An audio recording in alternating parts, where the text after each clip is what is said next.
ಯಾಕೆ ನಾಗರಾಜ್ ಅಪ್ಪಸಂದ್ರ ಚಿನ್ನ smuggling case ವಿಚಾರಕ್ಕೆ ಸಂಬಂಧಪಟ್ಟ ಹಾಗೆ ಹೆಚ್ಚಿನ ಮಾಹಿತಿಯನ್ನು ಕೊಡ್ತಾರೆ ಮತ್ತು ಡಿಆರ್ಐಗೆ ಏನೆಲ್ಲ ಸವಾಲಿದೆ ಅಂತ ಹೇಳಿ. ಇದರ ಜೊತೆಗೆ ನಿನ್ನೆ ಕೂಡ 38 ಕೋಟಿ ರೂಪಾಯಿ ಮೌಲ್ಯದ ಡ್ರಗ್ಸ್ ಗಳನ್ನು ಪತ್ತೆ ಹಚ್ಚಲಾಗಿದೆ.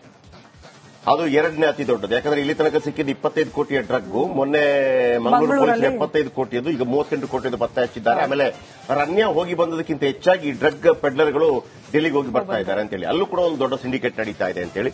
ಆಮೇಲೆ ನಾಗರಾಜ್ ಅವರು ಕೃಷ್ಣೆ ಒಡಲಿನಲ್ಲಿ ಅಕ್ರಮ ಮರಳು ಮಾಫಿಯಾದ ಬಗ್ಗೆ ಹೆಚ್ಚಿನ ಮಾಹಿತಿ ಕೊಡಲಿದ್ದಾರೆ.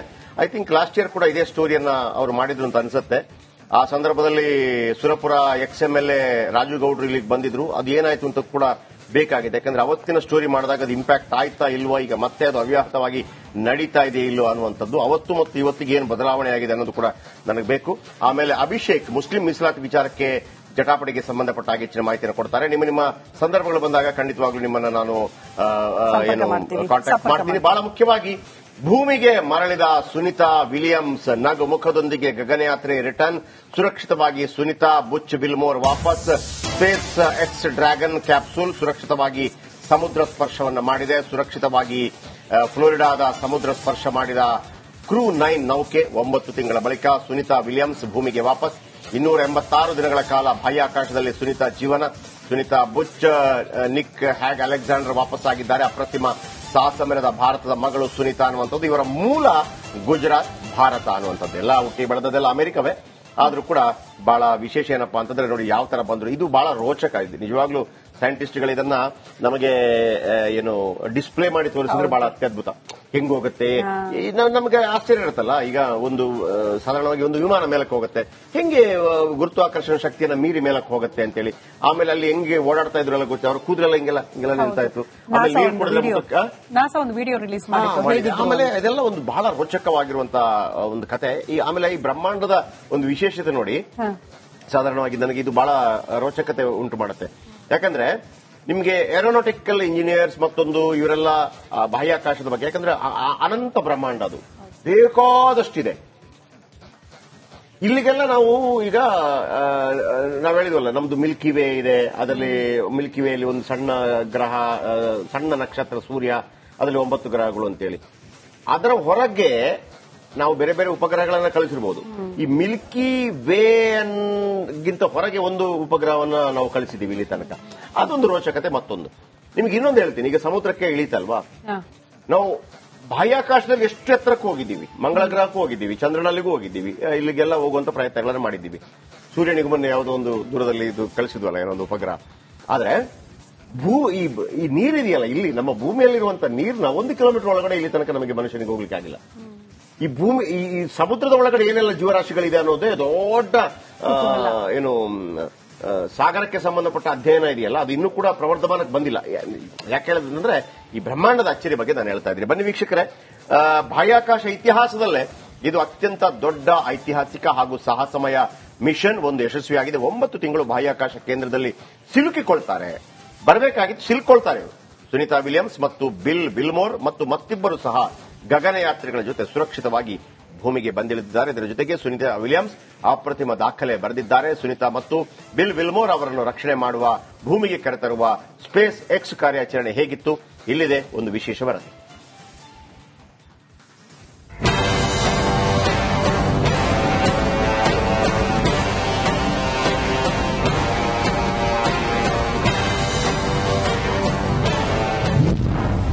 ಭೂಮಿಗೆ ಸುರಕ್ಷಿತವಾಗಿ ಬಂದ ಸುನಿತಾ ವಿಲಿಯಮ್ಸ್.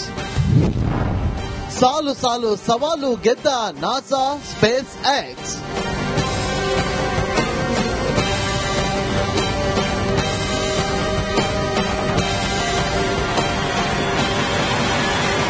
ಸುನಿತಾ ವಿಲಿಯಮ್ಸ್ ಅವರ 9 ತಿಂಗಳ ಅಂತಾರಾಷ್ಟ್ರೀಯ ಬಾಹ್ಯಾಕಾಶ ನಿಲ್ದಾಣದ ವನವಾಸ ಕೊನೆಗೂ ಅಂತ್ಯವಾಗಿದೆ. ವಿಶ್ವದ ಕೋಟ್ಯಾಂತರ ಜನರ ಪ್ರಾರ್ಥನೆ ಫಲಿಸಿದೆ. ಕೊನೆಗೂ ಸುನಿತಾ ವಿಲಿಯಮ್ಸ್ ಹಾಗೂ ಬಿಲ್ ವಿಲ್ಮೋರ್ ಸುರಕ್ಷಿತವಾಗಿ ಫ್ಲೋರಿಡಾದ ಕರಾವಳಿಗೆ ಬಂದು ತಲುಪಿದ್ದಾರೆ. ನಾಸಾ ಸ್ಪೇಸ್ ಎಕ್ಸ್ ತನ್ನ ಸಾಲು ಸಾಲು ಸವಾಲುಗಳನ್ನ ಅಂದುಕೊಂಡಂತೆ ಎದುರಿಸಿ ಗೆದ್ದಿದೆ.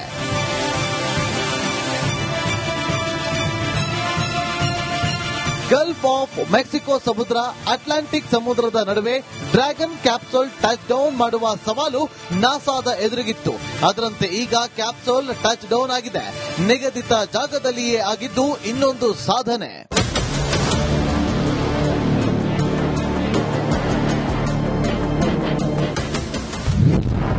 ಬೆಳಗ್ಗೆ 2:40ಕ್ಕೆ ಭೂಕಕ್ಷೆಗೆ ಬಂದ ಸುನೀತಾ, ಬೋಚ್ ಅಂಡ್ ಟೀಮ್. ಬೆಳಗ್ಗೆ 3:27ಕ್ಕೆ ಫ್ಲೋರಿಡಾದ ಗಲ್ಫ್ನಲ್ಲಿ ಸುನೀತಾ ಸಮುದ್ರ ಸ್ಪರ್ಶ. ಮಂಗಳವಾರವೇ ಬಾಹ್ಯಾಕಾಶ ಕೇಂದ್ರದಿಂದ ಯಾನ ಆರಂಭಿಸಿದ ಡ್ರ್ಯಾಗನ್ ಕ್ಯಾಪ್ಸೂಲ್ ಭೂಕಕ್ಷೆ ಮುಟ್ಟಿದ್ದು ಬೆಳಗ್ಗೆ 2:40ಕ್ಕೆ. ಬಾಹ್ಯಾಕಾಶ ಕೇಂದ್ರದಿಂದ ಭೂಮಿಗೆ ಬರಲು ಡ್ರ್ಯಾಗನ್ಗೆ ಬೇಕಾದ ಸಮಯ 17 ಗಂಟೆ. ಸುನೀತಾ ವಿಲಿಯಮ್ಸ್ ಸೇರಿ 4 ಗಗನಯಾತ್ರಿಗಳನ್ನ ಒಳಗೊಂಡ ಡ್ರ್ಯಾಗನ್ ನೌಕೆ ಯಶಸ್ವಿಯಾಗಿಯೇ ಭೂಕಕ್ಷೆ ಸೇರಿತ್ತು. ಭೂಕಕ್ಷೆ ಸೇರುವಾಗಲೇ ಡ್ರ್ಯಾಗನ್ ಚಾಲೆಂಜ್ ಆರಂಭವಾಗಿತ್ತು. ಭೂಮಿಯ ವಾತಾವರಣದ ಬಿಸಿ ಮತ್ತು ಡ್ರ್ಯಾಗನ್ ವೇಗದ ಕಾರಣದಿಂದ ಕ್ಯಾಪ್ಸೂಲ್ ಅಲ್ಲೇ ಸುಟ್ಟು ಭಸ್ಮವಾಗುವ ಸಾಧ್ಯತೆ ಇತ್ತು. ಆದರೆ ಈ ಅಪಾಯದಿಂದ ಕ್ಯಾಪ್ಸೂಲ್ ಪಾರಾಗಿತ್ತು.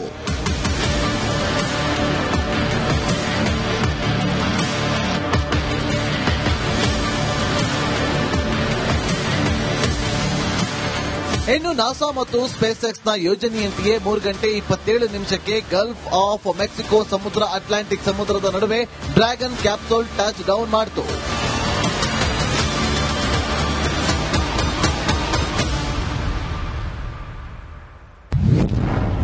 ಸುನೀತಾ, ಬೋಚ್ ವಿಲ್ಮೋರ್ ಲ್ಯಾಂಡಿಂಗ್ ಹೇಗಿತ್ತು? ನಿಜವಾಗಿ ಇದು ಲ್ಯಾಂಡಿಂಗ್ ಅಲ್ಲ, ಸ್ಪ್ಲಾಶ್ ಡೌನ್. 17 ಗಂಟೆಗಳ ಪ್ರಯಾಣದಲ್ಲಿ ನಿಜಕ್ಕೂ ಸವಾಲು. ಕೊನೆಯ 15 ನಿಮಿಷ ಸಾವು ಬದುಕಿನ ಹೋರಾಟವಿತ್ತು. ಕೊನೆಯ 15 ನಿಮಿಷದಲ್ಲಿ ಕ್ಯಾಪ್ಸೂಲ್ ಸ್ಮ್ಯಾಶ್ ಡೌನ್ ಆಯಿತು. ಕೊನೆಯ 56 ನಿಮಿಷದಲ್ಲಿ ಡ್ರ್ಯಾಗನ್ ಕ್ಯಾಪ್ಸೂಲ್ ಭೂಮಿಯ ವಾತಾವರಣಕ್ಕೆ ಎಂಟ್ರಿ. 28,000 ಕಿಲೋಮೀಟರ್ ವೇಗದಲ್ಲಿರುವ ಕ್ಯಾಪ್ಸೂಲ್ ವೇಗವನ್ನ ತಗ್ಗಿಸಿದ್ರು. ಕ್ಯಾಪ್ಸೂಲ್ ವೇಗವನ್ನ 6,000 ಕಿಲೋಮೀಟರ್ಗೆ ಇಳಿಸಲಾಯಿತು. ಕ್ಯಾಪ್ಸೂಲ್ ಭೂಮಿಗೆ ಎಂಟ್ರಿ ಆಗುವಾಗ ತಾಪಮಾನಕ್ಕೆ ಭಸ್ಮವಾಗುವ ಅಪಾಯವಿತ್ತು. ಈ ಹೊತ್ತಲೇ ಕ್ಯಾಪ್ಸೂಲ್ನ ಹೇಟ್ ಶೀಲ್ಡ್ ಅಂದ್ರೆ ರಕ್ಷಣಾ ಕವಚಗಳನ್ನ ಆಕ್ಟಿವ್ ಮಾಡಲಾಯಿತು. ನಂತರ ಕೊನೆಯ 15 ನಿಮಿಷದಲ್ಲಿ ಸ್ಪೀಡ್ ಅನ್ನ ಕಂಟ್ರೋಲ್ ಮಾಡಿದ್ರು. ಸಮುದ್ರಕ್ಕೆ ಇಳಿಯೋದಕ್ಕೆ 4 ನಿಮಿಷ ಇರುವಾಗ ಪ್ಯಾರಾಚೂಟ್ಗಳನ್ನ ಓಪನ್ ಮಾಡಲಾಯಿತು. ಕೊನೆಗೆ ಗಂಟೆಗೆ 6 ಕಿಲೋಮೀಟರ್ ವೇಗದಲ್ಲಿ ಕ್ಯಾಪ್ಸೂಲ್ ಸಮುದ್ರದಲ್ಲಿ ಸ್ಪ್ಲಾಶ್ ಡೌನ್ ಆಯಿತು. ಆಗ ಸಮಯ ಬೆಳಗ್ಗೆ 3 ಗಂಟೆ 27 ನಿಮಿಷ.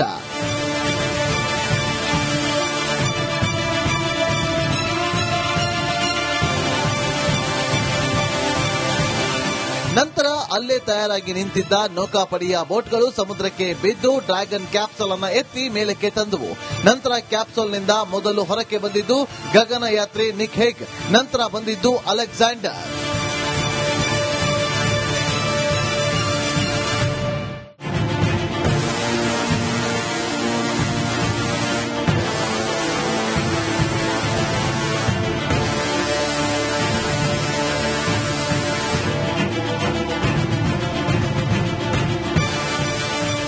ಕ್ಯಾಪ್ಸೂಲ್ನಿಂದ ಹೊರಬಂದ 3ನೇ ವ್ಯಕ್ತಿಯೇ ಸುನೀತಾ ವಿಲಿಯಮ್ಸ್.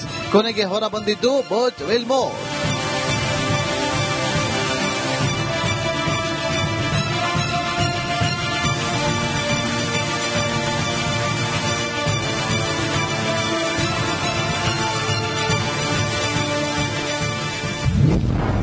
ನಾಸಾದಿಂದ ಬಾಹ್ಯಾಕಾಶಕ್ಕೆ ರವಾನೆ. ಮಸ್ಕ್ ಒಡೆತನದ ಸ್ಪೇಸ್ ಎಕ್ಸ್ ನಿಂದ ವಾಪಸ್. ಇನ್ನು 9 ತಿಂಗಳ ಹಿಂದೆ ಬಾಹ್ಯಾಕಾಶಕ್ಕೆ ಕಳುಹಿಸಿದ್ದ ನಾಸಾ 16 ಕಾರಣಗಳಿಂದ ಸುನೀತಾ ವಿಲಿಯಮ್ಸ್ ಮತ್ತು ಬುಚ್ ವಿಲ್ಮೋರ್ ವಾಪಸ್ ತರಲು ವಿಫಲವಾಯಿತು. ಆದರೆ ಎಲಾನ್ ಮಸ್ಕ್ ಒಡೆತನದ ಸ್ಪೇಸ್ ಎಕ್ಸ್ ನ ಡ್ರ್ಯಾಗನ್ ಕ್ಯಾಪ್ಸೂಲ್ ಮಿಷನ್ ಮೂಲಕ ಸುನೀತಾ ಮತ್ತು ಬುಚ್ರನ್ನ ವಾಪಸ್ ಕರೆತರಲಾಯಿತು. Pavan K Lakshmikant, news desk, Republic Kannada. ಎಂತ ಒಂದು ಅದ್ಭುತ ಅಚ್ಚರಿ ಇದೆಲ್ಲ ನೋಡೋದಕ್ಕೆ. ಸ್ಪೇಸ್ಗೆ ವಿಚಾರ ಸುನೀತಾ ವಿಲಿಯಮ್ಸ್. ನಮಗೆ ಇನ್ನೂ ಒಂದು ಖುಷಿ ಏನಪ್ಪಾ ಅಂತಂದ್ರೆ 1984ರಲ್ಲಿ ರಾಕೇಶ್ ಶರ್ಮಾ ಅನ್ನೋರು ಬಾಹ್ಯಾಕಾಶಕ್ಕೆ ಹೋಗಿದ್ರು. ಪ್ರಪ್ರಥಮ ಭಾರತೀಯ ಗಗನಯಾತ್ರಿ ರಾಕೇಶ್ ಶರ್ಮಾ. ನಿಮ್ಗೆ ನೆನಪಿರ್ಬೋದು. ಈಗಲೂ ಅವರಿಗೆ 76 ವರ್ಷ. ಅವರಿಗೆ ಒಂದು ವಿಶೇಷ ಮಹತ್ವ ಸಿಗಲೇ ಇಲ್ಲ. ನನಗೆ ಬಹಳ ಆಶ್ಚರ್ಯ ಆಗುತ್ತೆ. ಈಗ ಅವರನ್ನು ನಿಜವಾಗಿ ಮಾತಾಡಿಸಬೇಕು. ತಮಿಳುನಾಡಲ್ಲೇ ಇದ್ದಾರೆ ರಾಕೇಶ್ ಶರ್ಮಾ. 1984. ಆಗ ರಷ್ಯಾ ಮತ್ತು ಭಾರತದ ನಡುವೆ ಒಂದು ರೀತಿಯಲ್ಲಿ ಅತ್ಯದ್ಭುತವಾದಂತಹ ಒಪ್ಪಂದ. ಅಂದ್ರೆ ಮೊದಲಿಗೂ ರಷ್ಯಾ ಜೊತೆ ನಮ್ಮ ಸಂಬಂಧಗಳು ಬಹಳ ಚೆನ್ನಾಗಿತ್ತು. ಆಗ ಈ ಯುದ್ಧಗಳೆಲ್ಲ ನಿಂತೋದ ನಂತರ ಈ ರೀತಿ ಶೀತಲ ಸಮರ ಅಂತ ಕರೀತಿದ್ರು. ಯುದ್ಧಗಳಾಗ್ತಾ ಇರಲಿಲ್ಲ. ಅಂದ್ರೆ ಎರಡನೇ ವರ್ಲ್ಡ್ ವಾರ್ ಆದ ನಂತರ ಒಂದು ರೀತಿಯಲ್ಲಿ ಯುನೆಸ್ಕೋ ಎಲ್ಲ ರೆಡಿ ಆದ ನಂತರ ಯುಎನ್ ಎಲ್ಲ ಇದಾಗಿ ಯುನೈಟೆಡ್ ನೇಷನ್ ಆರ್ಗನೈಸೇಷನ್ ರೆಡಿ ಆದ ನಂತರ ಇಲ್ಲ ಇನ್ನು ಮುಂದೆ ಯುದ್ಧಗಳಿಲ್ಲ, ನಾವು ಬೇರೆ ಬೇರೆ ರೀತಿಯಲ್ಲಿ ನಮ್ಮನ್ನು ತೋರಿಸೋಣ. ಆಗ ಶುರುವಾಗಿದ್ದೆ ಶೀತಲ ಸಮರ. ಶೀತಲ ಸಮರ ಅಂತಂದ್ರೆ ಶೀತಲ ಸಮರ ನೋಡಿ, ಕೋಲ್ಡ್ ವಾರ್. ಏನ್ ಕೋಲ್ಡ್ ವಾರ್ ಅಂತಂದ್ರೆ ನಾನು ಅತ್ಯದ್ಭುತ ಸಾಧನೆ ಮಾಡೋದು, ನೀವು ಮತ್ತೊಂದು, ಅಮೆರಿಕ ಒಂದು ಸಾಧನೆ ಮಾಡೋದು, ಇವರೊಂದು ಸಾಧನೆ ಮಾಡೋದು, ಅವರೊಂದು ಸಾಧನೆ ಮಾಡೋದು, ಇವರೊಂದು ಸಾಧನೆ ಮಾಡೋದು. ಈಗ ಆಗ ರಾಕೇಶ್ ಶರ್ಮಾ ಹೋಗಿದ್ರು ಬಾಹ್ಯಾಕಾಶಕ್ಕೆ. ರಾಕೇಶ್ ಶರ್ಮಾ ಹೋದಾಗ, ರಾಕೇಶ್ ಶರ್ಮಾ ಬಂದ ನಂತರ ನನಗೆ ಈಗಲೂ ನೆನಪಿದೆ, ಅದರ ವಿಡಿಯೋ ಕ್ಲಿಪ್ಪಿಂಗ್ಸ್ ಈಗಲೂ ನಿಮಗೆ ಸಿಗಬಹುದು ಯೂಟ್ಯೂಬ್ ಅಲ್ಲಿ. ಇಂದಿರಾ ಗಾಂಧಿ ಪ್ರಧಾನಮಂತ್ರಿ ಆಗಿರ್ತಾರೆ. ಆಗ ಅವರು ಇಂದಿರಾ ಗಾಂಧಿ ಇನ್ನು 84, ಇಂದಿರಾ ಗಾಂಧಿ 84ರ ಸಂದರ್ಭದಲ್ಲಿ ನೆಕ್ಸ್ಟ್ ತಿಳ್ಕೊಂಡ್ಬಿಡ್ತಾರೆ ಅವರು. ರಾಕೇಶ್ ಶರ್ಮಾ ಜೊತೆ ಒಂದು ಸಂಭಾಷಣೆ ನಡೆಯುತ್ತೆ. ಆಪ್ಕೋ ಹಿಂದೂಸ್ತಾನ್ ऊपर से कैसे ಅಂತ ಕೇಳಿ, ಅಂದ್ರೆ ಮೇಲ್ಗಡೆಯಿಂದ ಬಾಹ್ಯಾಕಾಶದಿಂದ ಭಾರತ ನಿಮ್ಗೆ ಹೆಂಗ್ ಕಾಣ್ತಾ ಇತ್ತು ಅಂತ ಒಂದು ಪ್ರಶ್ನೆಯನ್ನು ಕೇಳ್ತಾರೆ ಅವರು. ಆಗ ರಾಕೇಶ್ ಶರ್ಮಾ ಹೇಳಿದಂತ ಮಾತು ನನಗೆ ಈಗಲೂ ನೆನಪಿದೆ. ನಾವೆಲ್ಲ ಸ್ಕೂಲು, ಸಾರೆ ಜಹಾಂ ಸೆ ಅಚ್ಚಾ, ಬಹಳ ಚೆನ್ನಾಗಿತ್ತು, ಸಾರೆ ಜಹಾಂ ಸೆ ಅಚ್ಚಾ ಅಂತ ಹೇಳಿ. ಅಂದ್ರೆ ಇಡೀ ಪ್ರಪಂಚದ ಎಲ್ಲದಕ್ಕಿಂತಲೂ ಬಹಳ ಅದ್ಭುತವಾಗಿ ಭಾರತ ಕಾಣ್ತಾ ಇತ್ತು ಅಂತೇಳಿ ರಾಕೇಶ್ ಶರ್ಮಾ 1949 ಜನಿಸಿದವಂತವರು. ಅವರನ್ನ ಈಗ ಮತ್ತೆ ಹೆಚ್ಚೆಚ್ಚು ಪ್ರವರ್ಧಮಾನಕ್ಕೆ ತರಬೇಕು ಅಂತ ನಮ್ದೊಂದು ಆಶೆ. ಅವ್ರು ಎಲ್ಲಿ ಹೋಗಿದ್ದಾರೆ ಅಂದ್ರೆ ಗೊತ್ತಿಲ್ಲ, ಪಾಪ ತಮಿಳುನಾಡಲ್ಲೇ ಇದ್ದಾರಂತೆ. ಸುನೀತಾ ವಿಲಿಯಮ್ಸ್ ವಿಚಾರಕ್ಕೆ ಬಂದಾಗ ನಾನು ಹೇಳಿದ್ದು, ನಾವು ಆಗಲೇ 86ರಲ್ಲೇ ಬಾಹ್ಯಾಕಾಶಕ್ಕೆ ಹೋದಂತವ್ರು ಅಂತೇಳಿ. ಇನ್ನು ಸುನೀತಾ ವಿಲಿಯಮ್ಸ್ಗೆ ಮತ್ತು ಭಾರತದ ನಂಟು ಸನಾತನ ಧರ್ಮದಲ್ಲೂ ಸುನೀತಾಗೆ ಬಹಳ ನಂಬಿಕೆ. ಬಾಹ್ಯಾಕಾಶಕ್ಕೆ ಗಣೇಶ ವಿಗ್ರಹವನ್ನು ಒಯ್ದಿದ್ರಂತೆ ಸುನೀತಾ ವಿಲಿಯಮ್ಸ್. ಗುಜರಾತ್ನ ಜಲಾಸನ್ ಗ್ರಾಮದ ಬಾಂಧವ್ಯ ಸುನೀತಾ ತಂದೆ ಜಲಾಸನ್ ಗ್ರಾಮದವರು, ಅವರ ತಂದೆ. ಓಕೆ, ಜಲಾಸನ್ ಗ್ರಾಮದಲ್ಲಿ ಉರಿತಾ ಇದೆ ಅಂತ ಒಂದು ಅಖಂಡ ಜ್ಯೋತಿ ನೋಡಿ, ಒಂದು ಟಚ್ ಇರುತ್ತೆ ನಮಗೆ, ಮೂಲೆಯಲ್ಲಿ ನಿಂತಿರುತ್ತೆ. ಸುರಕ್ಷಿತವಾಗಿ ವಾಪಸ್ಸಾಗಲು ಪ್ರಾರ್ಥಿಸಿದ್ದ ಗ್ರಾಮಸ್ಥರು, ಸುನೀತಾ ಸಂಬಂಧಿಕರು ಇದೇ ಗ್ರಾಮದಲ್ಲಿದ್ದಾರಂತೆ. ಭಾರತೀಯ ಆಹಾರ ಸುನೀತಾಗೆ ಬಹಳ ಪ್ರೀತಿ ಕೂಡ ಅಂತೆ. 1965 ಸೆಪ್ಟೆಂಬರ್ 19ರಂದು ಅಮೆರಿಕದ ಯೂಕ್ಲಿಡ್ನಲ್ಲಿ ಜನನ. ಯೂಕ್ಲಿಡ್ ದೀಪಕ್ ಮತ್ತು ಬೋನಿ ಪಾಂಡ್ಯ ದಂಪತಿಯ ಮಗಳು ನರವಿಜ್ಞಾನಿ ಅವರ ತಂದೆ ದೀಪಕ್ 1957ರಲ್ಲಿ ಅಮೆರಿಕಕ್ಕೆ ವಲಸೆ ಹೋಗ್ತಾರೆ. 1972, 2007 ಮತ್ತು 2013ರಲ್ಲಿ ಜಲಾಸನ್ಗೆ ಸುನೀತಾ ಭೇಟಿ ಕೊಡ್ತಾರೆ. ಸ್ಥಳೀಯ ಶಾಲೆಗೆ ಆರ್ಥಿಕ ನೆರವು ಕೂಡ ನೀಡಿರ್ತಾರೆ ಸುನೀತಾ. ಸಾಧಾರಣವಾಗಿ ನಮಗೊಂದು ಮಾತಿರತ್ತೆ, ನಮ್ಮ ಫೈನಲಿ ಎಷ್ಟೇ ವಿಜ್ಞಾನ ಸೈನ್ಸು ಎಲ್ಲವೂ ಕೂಡ ಮುಂದುವರೆದ ನಂತರ ನಾವು ಹೇಳಿದ್ವಲ್ಲ, ನಿನ್ನೆ ಕೂಡ ನಾನು ಹೇಳಿದೆ, ಬ್ರಹ್ಮಾಂಡ ಎಷ್ಟು ದೊಡ್ಡದು ಅಂತ ಹೇಳಿ 4% ಮಾತ್ರ ಸೈನ್ಸ್ಗೆ ಗೊತ್ತಿರೋದು ಅಂತ. ಅಂದ್ರೆ 69-70% ಡಾರ್ಕ್ ಎನರ್ಜಿ, ಆಮೇಲೆ 23% ಡಾರ್ಕ್ ಮ್ಯಾಟರ್. ಡಾರ್ಕ್ ಮ್ಯಾಟರ್ ಏನು ಅಂತ ಗೊತ್ತಿಲ್ಲ, ಡಾರ್ಕ್ ಎನರ್ಜಿ ಏನು ಅಂತ ಯಾರಿಗೂ ಗೊತ್ತಿಲ್ಲ ಅಂತೇಳಿ. ಅದರ ಜೊತೆಗೆ ನಮ್ಮಲ್ಲಿ ಒಂದಿರುತ್ತೆ, ನಾವು ಅಂದ್ರೆ ಈ ನಮ್ಮ ಒಂದು ನಂಬಿಕೆ, ವಿಶೇಷವಾಗಿ ಎಲ್ಲಿಂದ ಬಂದಿದ್ದೀವೋ ಅಲ್ಲಿಗೆ ವಾಪಸ್ ಹೋಗುವಂತದ್ದು ಅಂತೇಳಿ. ಯಾಕೆ ನಾನು ಈ ಮಾತನ್ನು ಹೇಳಿದೆ ಅಂತಂದ್ರೆ, ನೀವು ಎಲ್ಲಿಗೆ ಹೋಗಿ, ಈಗ ಮೊನ್ನೆ ರವಿಶಾಸ್ತ್ರಿ ಅವರು ವಾಪಸ್ ಅಲ್ಲಿ ಒಂದು ಉಡುಪಿ ಭಾಗದ ಒಂದು ಜಾಗಕ್ಕೆ ಬಂದಿದ್ರು. ಅವರು ದೇಶ ವಿದೇಶದಲ್ಲಿ ಎಂತಂತಂದ್ರೆ ಡಾಕ್ಟರ್ಗಳು ಸಿಕ್ಕಿರ್ಬೋದು, ಅವರಿಗೆ ಮಕ್ಕಳಾಗ್ತಾ ಇರಲಿಲ್ಲ. ಅವರ ಮೂಲ ನಾಗನ ಮೂಲ ಇದೆ ಅಂತೇಳಿ ಅಲ್ಲಿಗೆ ಬಂದಿದ್ರು, ಮಕ್ಕಳಾಯ್ತು ಅಂತೇಳಿ ಪ್ರತಿ ಒಂದು 13 ವರ್ಷದಿಂದ ಬರ್ತಾ ಇದಾರಂತೆ. ಇರ್ಲಿ, ಈಗ ನನ್ನ ಜೊತೆ ಸುಧೀಂದ್ರ ಸರ್ ಇದ್ದಾರೆ, ಸೈಂಟಿಸ್ಟು. ಯಾಕಂದ್ರೆ ಇದನ್ನು ನಾವು ಮಾತಾಡೋದಕ್ಕಿಂತ ಹೆಚ್ಚಾಗಿ ಸೈಂಟಿಸ್ಟ್ಗಳು ಹೇಳಿದಾಗ ಅದಕ್ಕಿರುವಂತಹ ರೋಚಕತೆನೇ ಬೇರೆ. ಸುಧೀಂದ್ರ ಸರ್ ನಮಸ್ತೆ, very good morning. Very good morning sir. ಬಹಳ ಸಂಭ್ರಮದ ಸಂದರ್ಭ ಸರ್. ಒಂದು ಸುನೀತಾ ವಿಲಿಯಮ್ಸ್, ಮತ್ತೊಂದು ಬಾಹ್ಯಾಕಾಶದಲ್ಲಿ ನಡೀತಾ ಇರುವಂತಹ ಇದು ದೇಶ ಗಡಿ ದಾಟಿ ಎಲ್ಲ ಮಾನವ ಸಮುದಾಯ ಮಾಡಿದಂತ ಒಂದು ಸಾಧನೆ ನಂಬರ್ 1. ಎರಡನೇದಾಗಿ ನನಗೆ ಈ ಸಂದರ್ಭದಲ್ಲೂ ಕೂಡ ರಾಕೇಶ್ ಶರ್ಮಾ ಅವ್ರದ್ದು ಕೂಡ ನೆನಪಾಗುತ್ತೆ. ಯಾಕಂದ್ರೆ ಶುದ್ಧ ಭಾರತದ ಓರ್ವ ಏನು ಬಾಹ್ಯಾಕಾಶ ಯಾನಿ 1984ರಲ್ಲಿ ಸೋವಿಯತ್ ಒಕ್ಕೂಟದ ಜೊತೆಗಿನ ಒಂದು ಕೊಲಾಬರೇಷನ್ ಜೊತೆ ಹೋಗಿದ್ರು. ಇದನ್ನು ಕೂಡ ನೆನಪಿಸ್ಕೋತೀನಿ. ಬಟ್ ಒಂದು ಸರ್, ಈಗ ಇವರು ಅವತ್ತು ಹೋಗಿದ್ರು, ಸಿಕ್ಕಾಕೊಂಡ್ರು, ಈಗ ವಾಪಸ್ ಬಂದ್ರು. ಎಷ್ಟು ದೊಡ್ಡ ಸವಾಲಾಗಿತ್ತಿದು. ನೀವು ಇದನ್ನ ಬಹುಶಃ ಖಂಡಿತವಾಗ್ಲೂ ನೋಡಿರ್ತೀರಿ, ಸಣ್ಣ ಶಾಲೆಯ ಮಕ್ಕಳ ತರ ನೋಡಿರ್ತೀರಿ ನೀವು. ಯಾಕಂದ್ರೆ ನೀವು ಸೈಂಟಿಸ್ಟ್ಗಳಿಗೆಲ್ಲ ಇರುವಂತಹ ಒಂದು ಉತ್ಸುಕತೆ ಅಂಥದ್ದು. ಸರ್, ನಮಗೆ ಅದನ್ನು ಕೂಡ ವಿವರಿಸಬಹುದಾ? ಖಂಡಿತವಾಗಿ ಶೆಟ್ಟಿ ಅವರೇ. ಯಾಕೆಂದ್ರೆ ಸುನೀತಾ ವಿಲಿಯಮ್ಸ್ ಅವರು ಹೋಗಿದ್ದು ಕೇವಲ 8 ದಿನಗಳ ಯಾನಕ್ಕೆ ಮಾತ್ರ. ಹೌದು, ಅದು 8 ದಿವಸ ಹೋಗ್ಬಿಟ್ಟು 9 ತಿಂಗಳಾಯ್ತು. ಯಾಕಂದ್ರೆ ಈ ಬಾಹ್ಯಾಕಾಶದಲ್ಲಿ ಈ ಶೂನ್ಯ ಗುರುತ್ವ ಇರುತ್ತೆ, ಅಲ್ಲಿ ಜೀರೋ ಗ್ರಾವಿಟಿ ಅಂತ ಏನ್ ಹೇಳ್ತೀವಿ. ಆ ಜೀರೋ ಗ್ರಾವಿಟಿಯಲ್ಲಿ ಅನೇಕ ಸವಾಲುಗಳನ್ನು ನಮ್ಮ ಈ ಗಗನಯಾನಿಗಳು ಅನುಭವಿಸಬೇಕಾಗುತ್ತೆ. ಹೀಗಾಗಿ ಆ ಎಲ್ಲಾ ಸವಾಲುಗಳನ್ನು ಗೆದ್ದು, ಅದು ದೈಹಿಕವಾಗಿ ಇರಬಹುದು, ಮತ್ತು ತಾಂತ್ರಿಕವಾಗಿರಬಹುದು ಅನೇಕ ಸವಾಲುಗಳನ್ನು ಎದುರಿಸಬೇಕಾಗ್ತದೆ ಅವರು.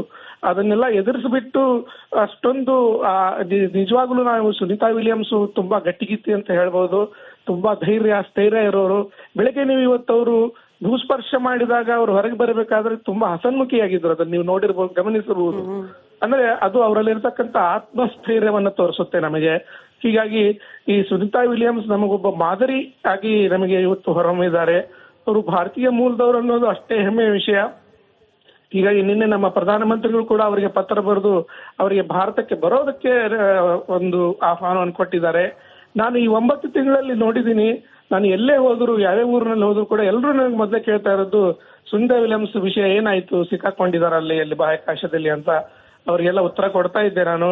ಅಂತ ಒಂದು ರೋಚಕವಾದ ಕ್ಷಣಗಳನ್ನು ಅವರು ಕಳೆದಿದ್ದಾರೆ ಮತ್ತು ಅಷ್ಟೇ ಸುರಕ್ಷಿತವಾಗಿ ಇವತ್ತು ಭೂಮಿಯನ್ನು ತಲುಪಿದ್ದಾರೆ ಅನ್ನೋದು ನಮಗೊಂದು ಹೆಮ್ಮೆಯ ವಿಷಯ. ಇಲ್ಲಿ ನಾನು ಮೊದಲೇ ಹೇಳಿದಾಗೆ ಅನೇಕ ಸವಾಲುಗಳಿರುತ್ತೆ ಅವರಿಗೆ.